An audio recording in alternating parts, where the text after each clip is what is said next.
Hello everyone, welcome back to my channel. So আবার আসলাম আপনাদের জন্য মজার একটা মিনি সিঙ্গারা নিয়ে বিকেলের নাস্তার জন্য করে, কিংবা আগামীতে আসতেছে রোজা।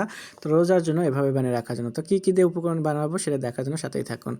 তো আমি এখানে নিয়ে নিলাম একটা বাটি, আর দিয়ে দিলাম একটু লবণ, দিয়ে দিচ্ছি তেল। এটা দিয়ে আমি হলো পরোটার খামিটা করব, সিঙ্গারার যে খামির সেটা।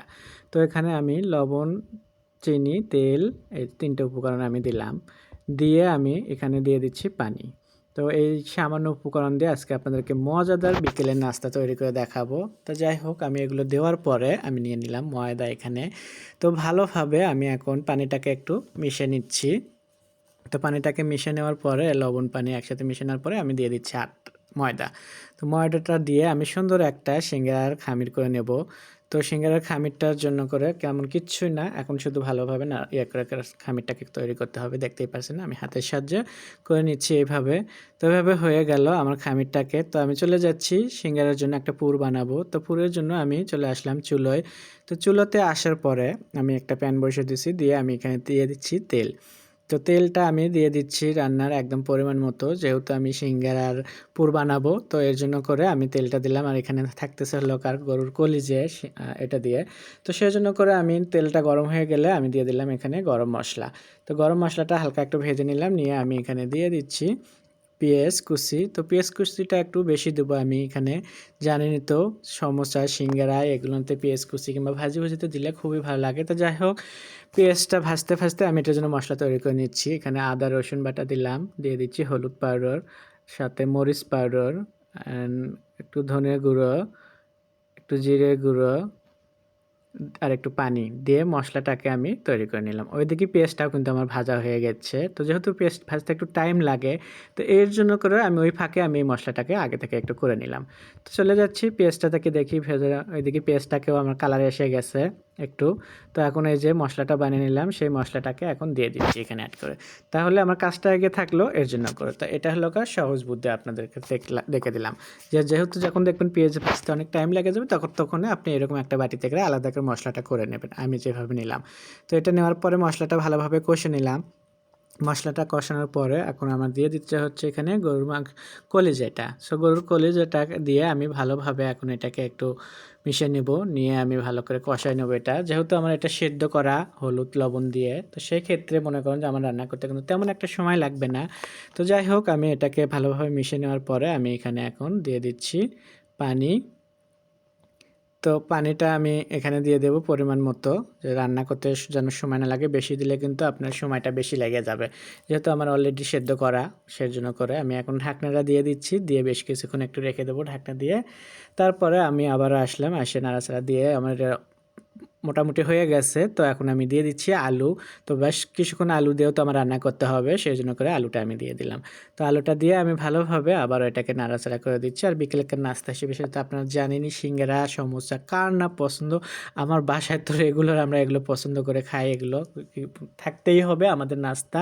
তো যাই হোক, আমি এটাকে ঢাকনা দিয়ে একটু কুকিং করে নিলাম। নেওয়ার পরে আমি এখানে পাশে একটু বাদাম করে রাখছিলাম, ভেজে রাখছিলাম চিনেবাদাম। তো চিনেবাদাম দিয়ে দিচ্ছি আজকে আমি এখানে। চিনেবাদাম দিয়ে আমি আলু, তারপরে হলো এই গরুর কলিজে, চিনেবাদাম এগুলো দিয়ে, আর যে লাস্টে আমি নামানোর আগ দিয়ে দিলাম ধনেপাতা। তো ধনেপাতাটা দিয়ে আমি ভালোভাবে একটু নাড়াচাড়া দিয়ে আমি চুলাটাকে অফ করে দিব। দিয়ে এই ফাঁকে আমি যে খামিরটা করে রাখছিলাম সেটাকে তো আমার আবার দেখতে হবে, কারণ এটা এদিকে ঠান্ডা হতে থাকবে, এদিকে পরোটার খামিরটাকে নিয়ে আমি এখানে চলে আসলাম। আসার পরে আমি পরোটার খামির যেটা আগে থেকেই করে রাখছিলাম, এটাকে এখন আমি আবারও হাতে একটু মিটে নিলাম। তো নেওয়ার পরে এটাকে আমি এখন দেখতেই পারছেন 2 ভাগ করে নেব। তো এভাবে এখন আমি এটাকে 2 ভাগ করার পরে সুন্দর করে আমি এটাকে এখন বড় একটা রুটি বানিয়ে নেব। আর রুটি জানেন তো, এখন সবাই রুটি বানাতে পারেন। তা আমাকে দেখেন ফলো করে, যারা না পারেন তারা আমার মতো করে এরকম করে বানাবেন। বানাতেই কিন্তু একটা অভ্যেস হয়ে যাবে। আর অনেকে আছে হয়তো বললে যে রুটি গোল করতে পারি না, গোল করতে পারি না। আমি আপনাদেরকে বলে দিচ্ছি যে গোল হবে না কেন, রুটি ভাঙতে হবে না দ্বিতীয়বার। যেই রুটিটা বেঁকা হয়ে যাবে বলতে বলতেই ওটাকে আমি একদম সোজা করে ফেলে দেবো, গোল করে ফেলাবো। তো আমার এখানে বলাটা দেখেন, আমার এখানে কিন্তু রুটির কোনো বেঁকা হবে না। কারণ আমার এখন রেগুলার রুটি বানানো পড়ে যায়, এর জন্য করেই দেখা গেছে যে 2-1 দিন পর আমি যখন রুটি বানাই, বানিয়ে তো আমরা ফ্রিজে রেখে দিই, দিয়ে তারপরে ছেঁকে খাই। তো দেখেন আমি রুটিটা বানাচ্ছি একদম পুরো সুন্দরভাবে গোল হয়ে আসবে রুটিটা। তো রুটিটা যখন আপনার এরকম গোল হবে, তো এটাকে আমি আরেকটু পাতলা বানাবো। তো যেহেতু সিঙ্গারার ইয়েটা মোটাই কিন্তু বানায় যেহেতু দোকানে, তা আমরা নর্মাল বাসায় নাস্তার জন্য করে একটু হালকা পাতলাই বানাবো, তো অত মোটা করে আমরা বানাবো না।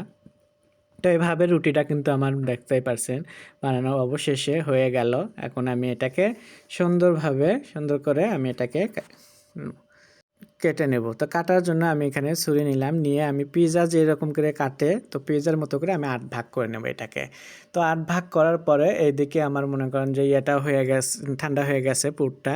তো পুরটাকে আমি দেখতেই পারছেন, পুরটাকে 8 ভাগে আমি এভাবে দিয়ে দিচ্ছি। দেওয়ার পরে কিভাবে এটার ভাঁজটা দেবেন একদম সহজভাবে আমি আপনাদেরকে দেখাচ্ছি, একটু খেয়াল করে দেখেন। কারণ আমারও কিন্তু এটা অন্য আপুদের কাছ থেকেই শেখা কিংবা ভাইদের কাছ থেকেই শিখেছি আমি, সেজন্য করে আমি।